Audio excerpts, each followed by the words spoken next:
Hello, I'm Caroline Jaine, the Resilience Guide, and in this masterclass I want to talk about running on empty and finding our way back to compassion. I want to talk today about something that can creep up on any of us, even the most caring, committed people, and that's something called compassion fatigue. So I'm going to do a short talk to explain compassion fatigue and how to identify it and how to recover from it. And then at the end of the talk, I'm going to do a short compassion-based meditation. Now, this meditation is quite powerful, so I just want to make sure that you have the space to do this, and also to take some time afterwards, after the meditation, not to just throw yourself straight back into life, so that you have a bit of a pause in between. So if you are watching this and you're not really in the best space, maybe at work, in the office, to do the meditation, then by all means you can listen to the talk, and then when I tell you that I'm going to do the meditation, you can pause it and then maybe do that at a more appropriate time for you. Meditation is very short actually at the end, but can be quite powerful, so just be mindful of that. So what is compassion fatigue? Well, it's something that often begins quite quietly. You go to work, or you show up doing exactly what you normally do, listening to people, holding the space, helping other people, but gradually you feel more and more drained, less patient. You start to feel like your emotions are numbing a little, and you might start asking yourself, why am I not feeling like I used to? What's wrong with me? And for some, they say they've just lost that little bit of energy and sparkle that used to make them feel compelled to do what it is they did. Having compassion fatigue, or signs of it, is it's not a flaw. You're not broken. It's just a little signal. It's a warning sign that we've been caring for others without fully replenishing. You might have heard the phrase that you are giving from an empty cup, or you're not filling your own cup up first.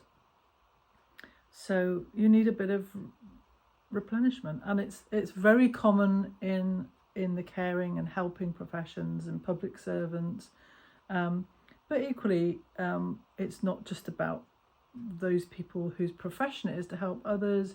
It's not exclusive to that. You could be a parent, a colleague, and you still begin to be burning out from an empathy overload.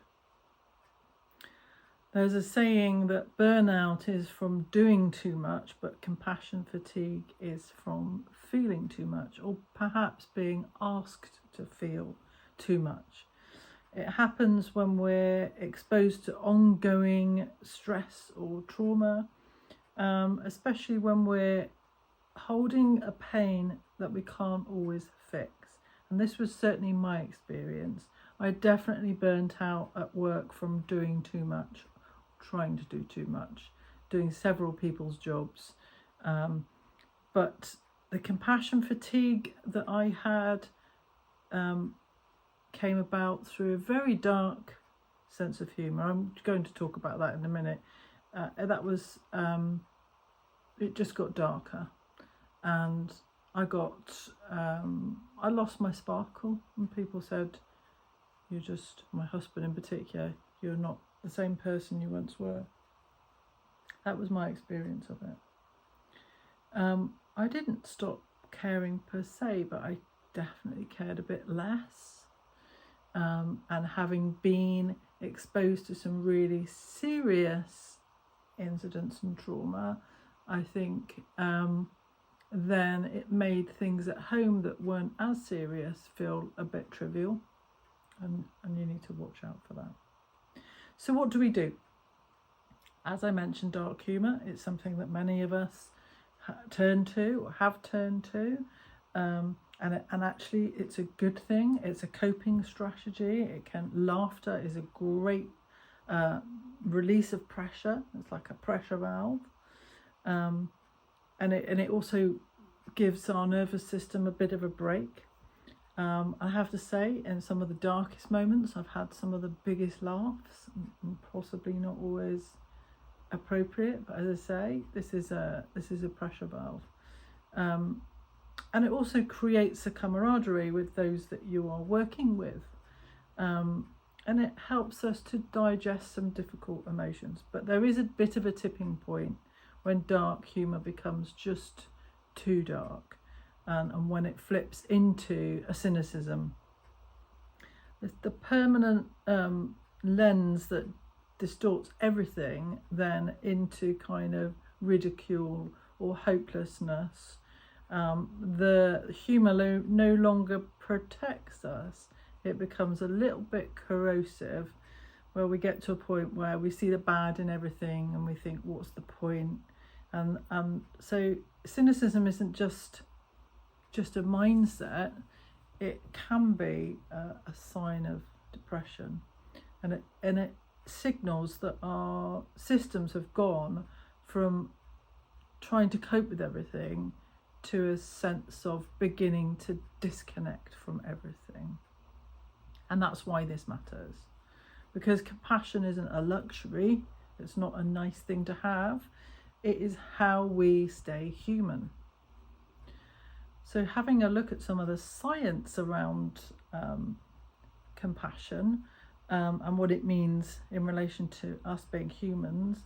So compassion regulates our nervous system, and you may have heard me talk before about our sympathetic and our parasympathetic nervous systems. It increases our heart rate variability, and it improves our immune function. It softens the amygdala, which is a part of our brain in our fight or flight that sounds the alarm, saying that we're under threat. So if we're constantly in alarm, and that is our sympathetic nervous system is activated, it tells us that we don't have time for compassion. It tells us we only need to do essential things, and that's why our biology becomes affected, our digestive system becomes affected, our immunity becomes affected, because we're in an urgent state of survival. And if we stay in that state for too long, we lose access to parts of our brain that supports compassion. We are wired to have compassion because compassion activates our parasympathetic nervous system, which undoes all that stress that we hold within us. So we shut down basically so that we can cope in an emergency. But when we shut down, that joy, it costs us joy, creativity, emotion, meaning, connection. So it does have a function. We can't stay in that crisis zone all the time. It can be rebuilt though. Gently and intentionally we can rebuild compassion. It's not like once you lose it, it's gone forever. There are ways that we can do it, and obviously the meditation at the end of this talk is one way that you can help yourself with that. So there's 3 evidence-based practices that can help with rebuilding your compassion if this sounds like you. So self-compassion is obviously one of them. It's not just indulgent, it's absolutely essential. So think about how you talk about yourself to yourself and how kind that might be. Being kind to ourselves activates our caregiving system of our brain, which reduces cortisol, the stress hormone, and it builds resilience. So mindful awareness, self-kindness, and common humanity are like the 3 pillars of self-compassion. The second method is loving kindness and compassion meditation. So I've called it compassion meditation, which is what I'm going to talk you through a small bit of in a minute. but sometimes you will see it called loving kindness meditation. And they have done MRI studies on people who are meditating in this way, and it has shown that the meditation strengthens the empathy related area of the brain, which is your anterior insula mostly. But isn't that incredible that they can scan someone's brain when they're meditating and see the brain actually having a workout and being built during the meditation? So there's science to this. So the meditation shifts our attention from fear and separation to connection and care, and even towards ourselves. The meditation I'm going to do in a moment is about not about self-compassion, it's compassion for other people, which I think is probably the easiest and most accessible type of compassion-based meditation. And the third practice that can help is restorative connection. So this is connecting to people who see you, connecting to people who you can be completely relaxed with, in a way. When you're with them, you're not putting on a performance, you are just yourself, and you're also in a spending time with them in a way that you're not trying to fix something. And I know that can be difficult for people that spend a lot of time giving and fixing things in their lives, that you feel the need to constantly try and solve problems that people might bring to you. But this is the restorative connection I mean, is spending time of warmth, of good positive humour, and just shared stillness, maybe just sitting side by side with somebody, and that can evidence shows that can begin to restore compassion. So before we move on to the meditation, I just want to say a few words about the different directions compassion can flow. I've mentioned just then self-compassion, and I mentioned compassion for someone else. So self-compassion, which is for lots of people the hardest, because especially for people that are in caring roles, very easy to be kind to other people, but we can be quite brutal with ourselves. We say things to ourselves that we'd never say to a friend. So it is worth being mindful of that if you find yourself being self-critical, or that those thoughts when you make a mistake and you say, oh, that's typical of me, I always make that mistake. Just listen to yourself and think, well, how useful, how kind is that? And just try and wave it away. So self-compassion isn't weakness, it is really an inner stability and it's inner strength. If we see ourselves with patience, understanding, and care for ourselves as we do for others, then we can be stronger inside. You don't have to earn your rest. You're already worthy of kindness, I think. So that's the first, self-compassion. The second is compassion for those closest to us. So this one can feel a bit intuitive. We want to support our partners, our children, our friends and our colleagues, but sometimes we're a bit exhausted and a bit overwhelmed. And I mentioned before that sometimes things that people close to us might have going on feel a bit trivial compared to some of the big things that we might have to deal with at work.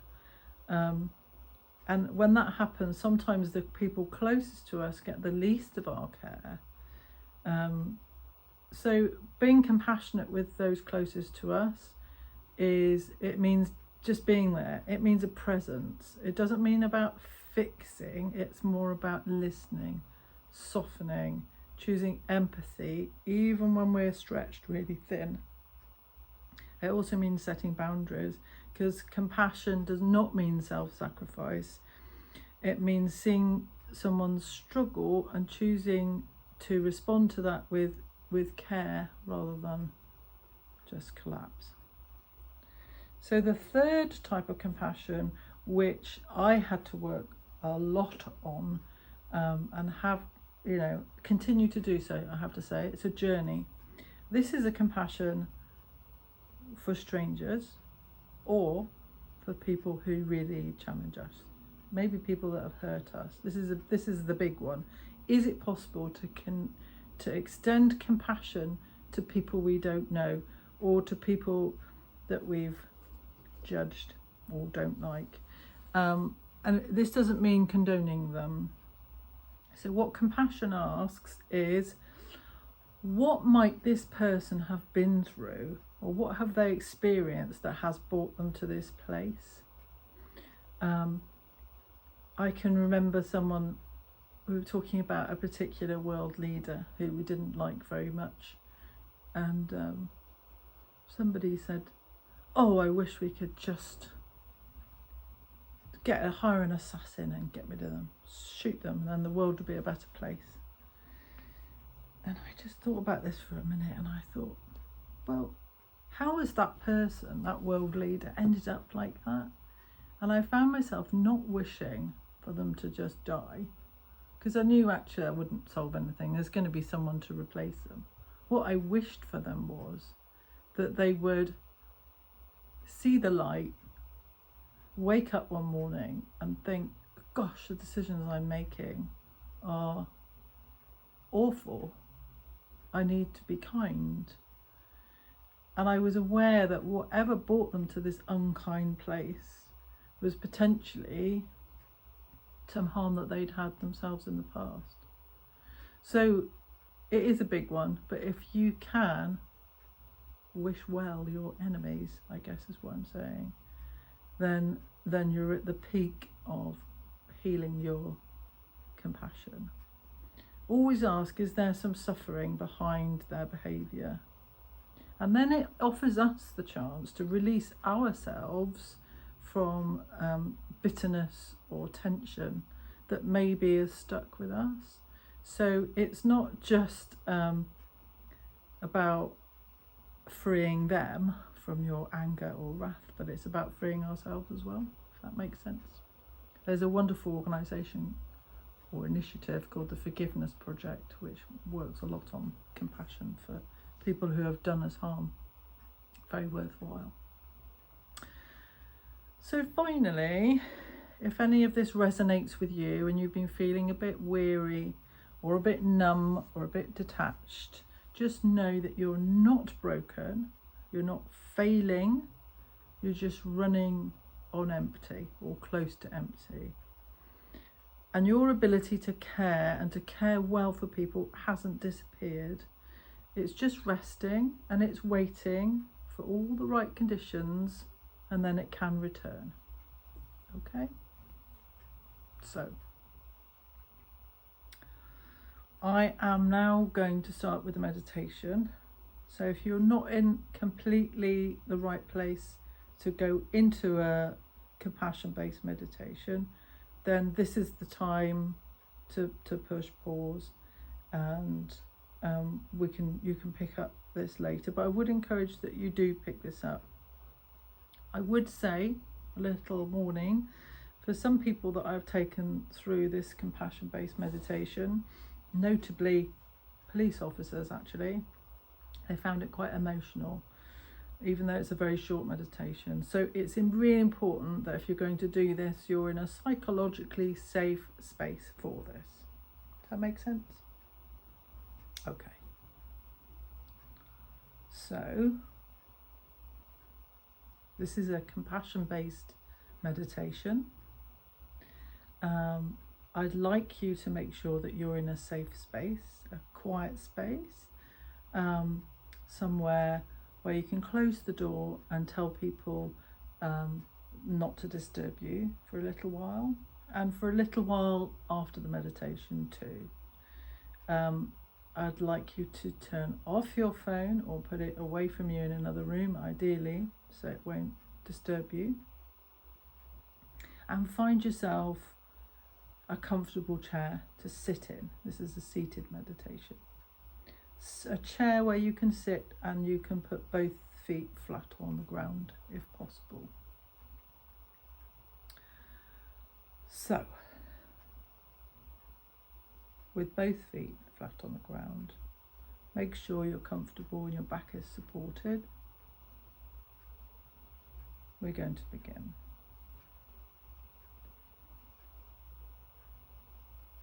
So close your eyes.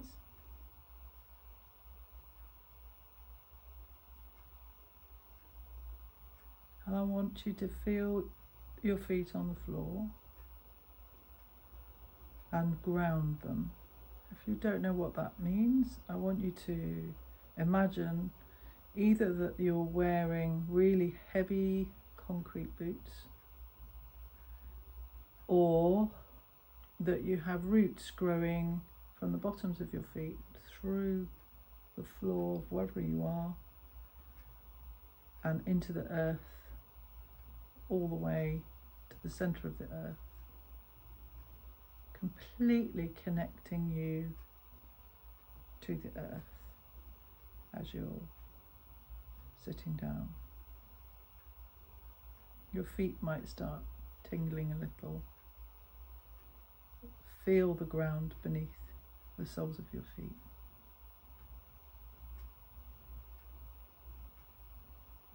And now grounded and comfortable, I'd like you to take a deep breath all the way into your abdomen and hold and then release.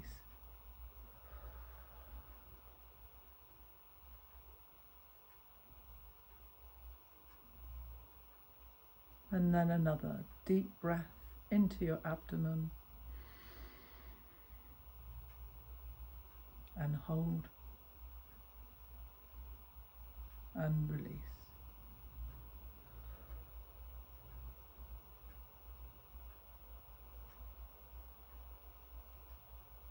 And then one more deep breath down into your belly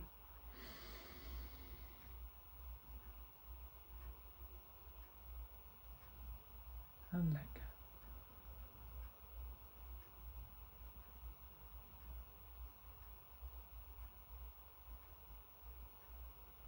And just allow your breathing to return to normal.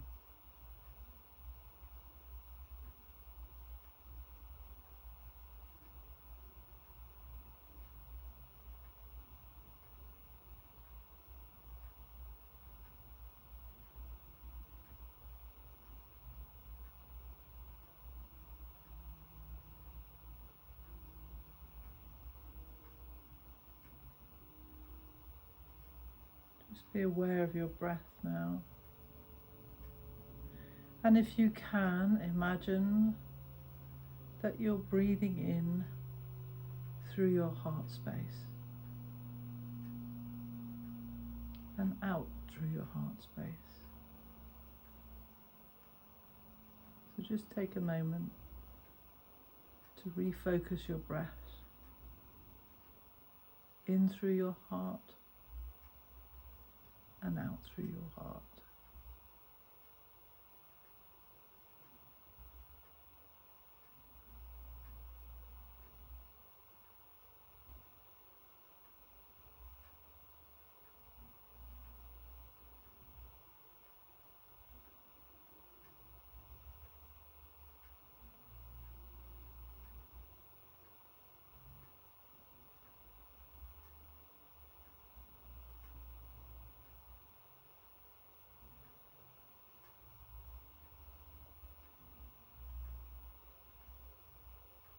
And as you try and maintain this way of breathing, I want you to now imagine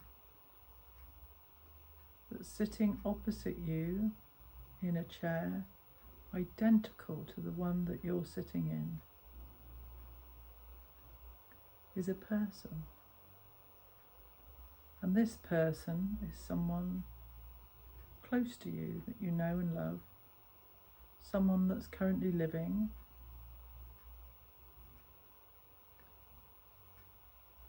and as you choose that person, as your mind just falls upon who that should be, effortlessly, without guilt, for who's not there. Just allow this person to arrive with you and see them sitting in the chair opposite you.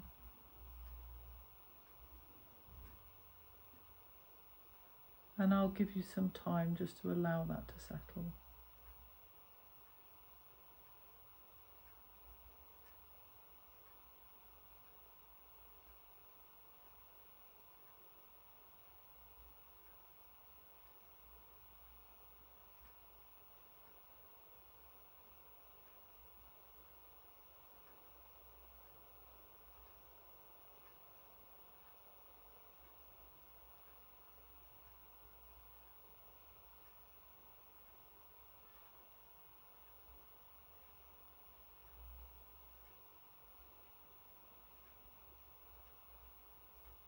And you notice that this person is sitting in the same way that you're sitting, and that their breathing is completely in line with your breathing. As you breathe in, so they do. As you breathe out, so they do.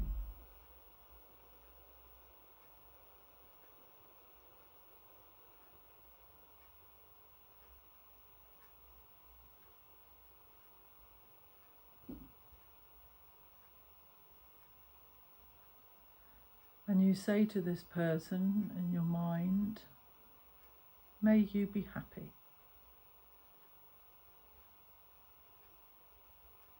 May you be happy.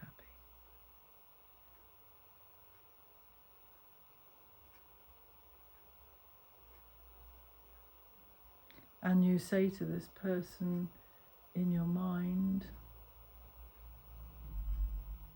may you be healthy.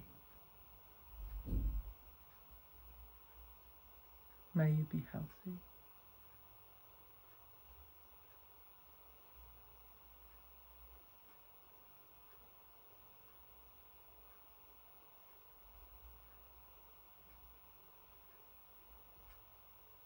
And you say to this person in your mind,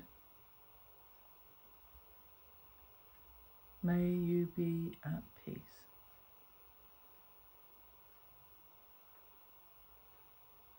May you be at peace.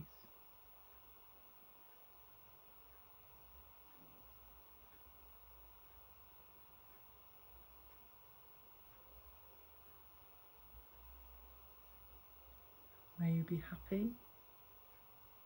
May you be healthy. And may you be at peace.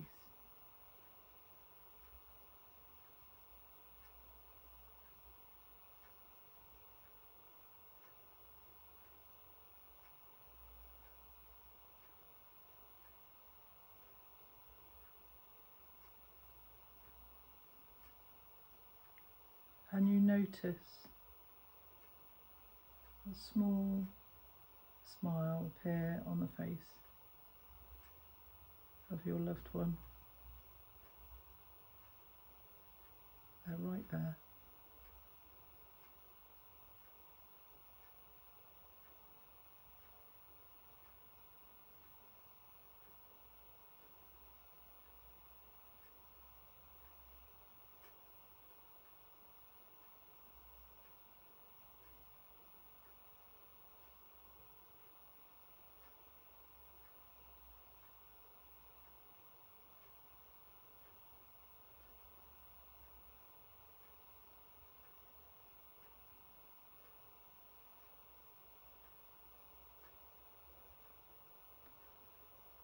Take a deep breath now into the abdomen and breathe out any tension and release anything that's troubling you.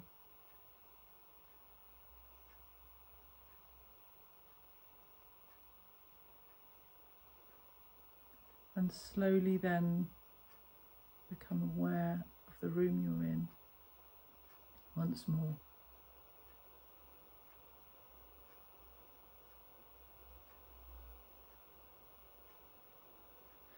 And as you think about opening your eyes, I want you to take your arms and your hands and place them on your upper arms and just give yourself a little hug and rub your arms as we end the meditation.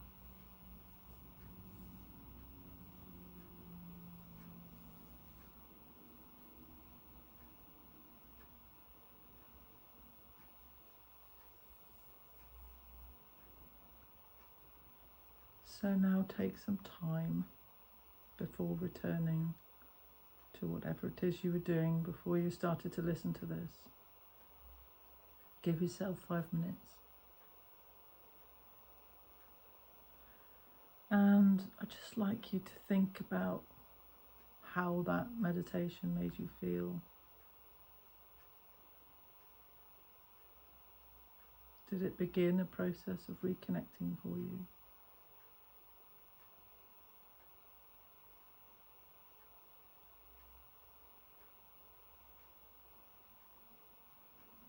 And you can use this to repeat the process if you want to use this meditation again.